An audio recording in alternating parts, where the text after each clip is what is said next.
President Sahle-Work Zewde said the Grand Ethiopian Renaissance Dam is a model for our unity. The dam is more than a development project, she said at the launch of the third round SMS fundraising program to raise funds for the Grand Ethiopian Renaissance Dam. She added the Grand Ethiopian Renaissance Dam is our weapon to beat poverty and hope for future development. The president called on all Ethiopians to repeat the victory of Adwa in completing the construction of the dam ahead of the schedule. The SMS program, launched in an event held at the National Palace, allows people to raise funds for the construction of the dam by sending text message A to service number 8100. The dam, which will be the largest hydropower project, is now more than 71% complete. Filling the dam will start in July. The Grand Ethiopian Renaissance Dam is scheduled to be fully completed in 2023.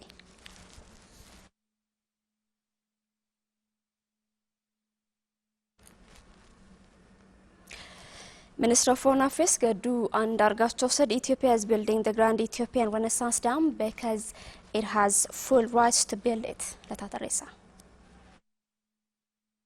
Ethiopia's Foreign Affairs Minister Gadu Andargacho and the Minister of Water, Irrigation and Energy Seleshi Bekele briefed media on the recent development on the Grand Ethiopian Renaissance Dam. Minister of Foreign Affairs Gadu Andargacho at the event says Ethiopia has full rights to use its own natural resources to pull out citizens out of poverty. Ethiopian ግድብ የምትገነባው ሙሉ መብቷ ስለሆነ ነው። Ethiopia is building dam for it has its full right. There is no reason why it asks other bodies permission to do that. It is building the dam to pull out its people out of poverty and backwardness using its natural resources. Even though the dam is being built on the river that mainly flow up from Ethiopia, the country takes into consideration the downstream country. He stressed that yet the country is building the dam in such a way as to not cause a significant harm to the downstream countries. Gadu elaborated that his country entered into talks in order to build trust and confidence among downstream countries. According to him, after the series of talks held on various issues over the last years, Ethiopia, Sudan, and Egypt have managed to narrow their differences. Gadu stated that the negotiations were done to assure the riparian countries which are seeking confirmation on the issue, adding that, but there are issues that the countries have not yet agreed on, both technically and legally. He said Ethiopia believes in negotiation and then the remaining issues will be solved. ከቴክኒክም ከህግም አኳያ ገና ያልተግባባንባቸው ጉዳዮች አሉ።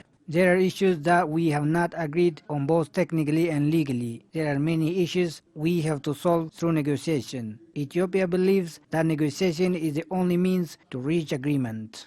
The minister stressed that the nation's rights and national interest should be respected. Gadu emphasized that the United States and the World Bank, which showed interest in drafting agreement, is beyond their mandate as observers and outside their roles. He underlined that Ethiopia wants the United States to play a constructive role in pushing the countries to reach an agreement by themselves. Any role beyond this would not benefit everyone, he said. The foreign minister said that Sudan had firm support for the dam. It is only Egypt that has interest to take hegemony over the Nile River, he added. Minister of Water, Irrigation and Energy, Seleshi Bekele, for his part, explained the status of the dam. He says the construction of the dam is well underway, adding that filling of the dam will start next July. Seleshi added that the dam is expected to hold 4.9 billion cubic meter of water by the end of the month.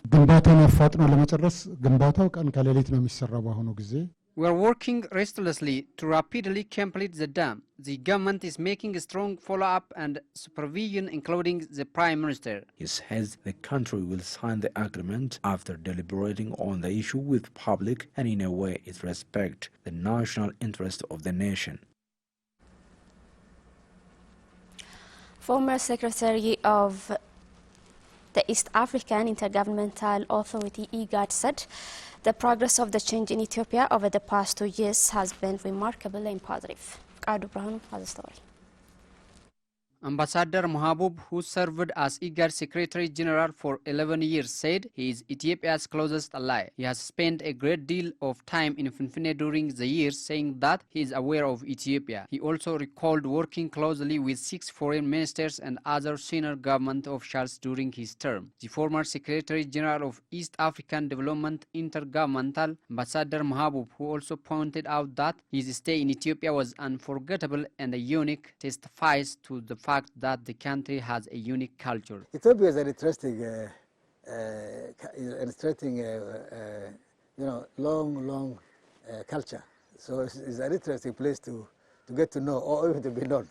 He said the overall reforms under the leadership of Prime Minister Dr. Abiy Ahmed are good, adding that the change that is happening is fast-paced and difficult to believe. He said the situation is a transformational process that allows Ethiopia to continue its rapid economic growth over the years. Very positive, very, very positive. I think a lot of things that we thought a while ago that we'll never be able to change in Ethiopia, a lot of things that we thought would take ages, if ever, to change, are just changing so fast because of the good intentions of the Prime Minister and the rate and the quickness with which decisions are being made now.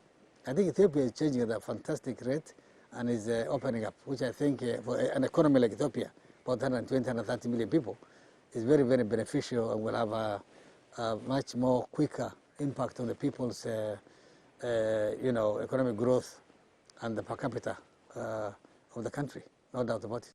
In related news, Ambassador Mahabub said that when he led IGAD, political and commitment shortcomings did not work out as he had hoped. In addition, he said that IGAD's lack of commitment to the country has been hindered in making its capacity less effective. He underscored that in the future, member countries should develop good political culture in order to do better. So you need good politics.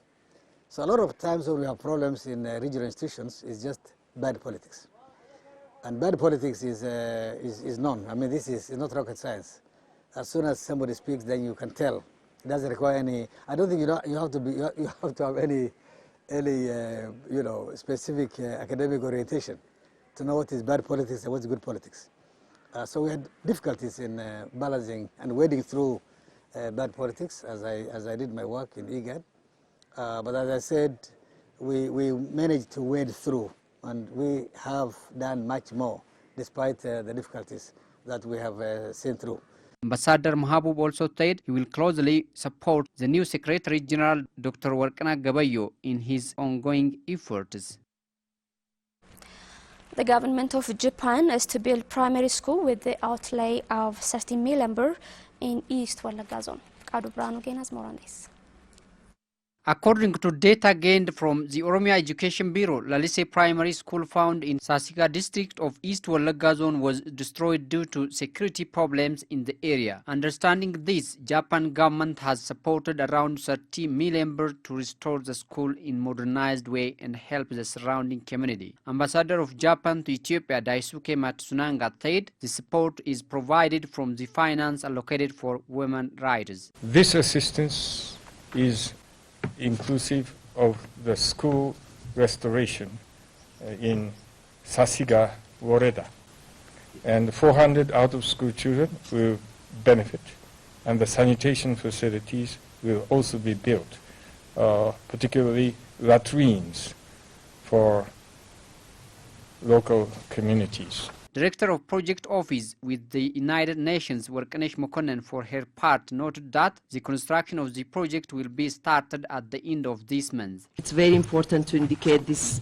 particular intervention that's going to happen in East Wallagga Zone, in Sasiga Woreda, like His Excellency indicated earlier, particularly in Lalistu School, the particular school that's going to be rehabilitated and furnished, and also construct community latrines in that particular surrounding. She underlined that the school will have 8 classrooms and a big library as well as solar energy service. Team leader of Students' Learning Improvement Program with the Oromia Education Bureau, Rattanagao, pointed out that the government is working to restore schools destroyed with problems related to peace across the region. Sababa walitti bu'insa naannolee gidduutti Due to conflict created among regions, many of our schools have been harmed. Especially our schools have been partially or fully destroyed around border areas of Somali region, Guji and the Benishangul Gumuz region. The government is working with its maximum effort to rebuild these schools. Dukem town residents are collaboratively working to make their town tidy in fulfilling infrastructural inquiries.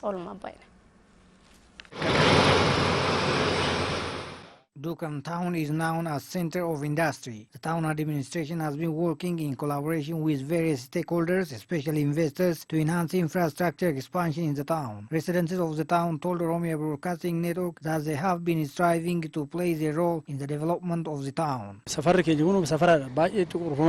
This area was very dirty before, but now we've been working to improve its quality. Deputy head of municipality of Dukem town, Abdisa Nagash, said that the town administration has been working, giving due attention for public benefits. We've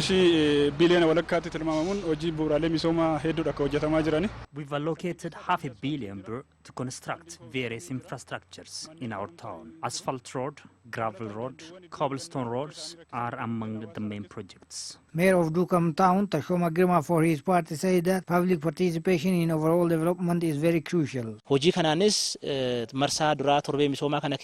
have development week campaign in our town. Many stakeholders participate in the campaign. We are successful in this regard. Some individuals supported us through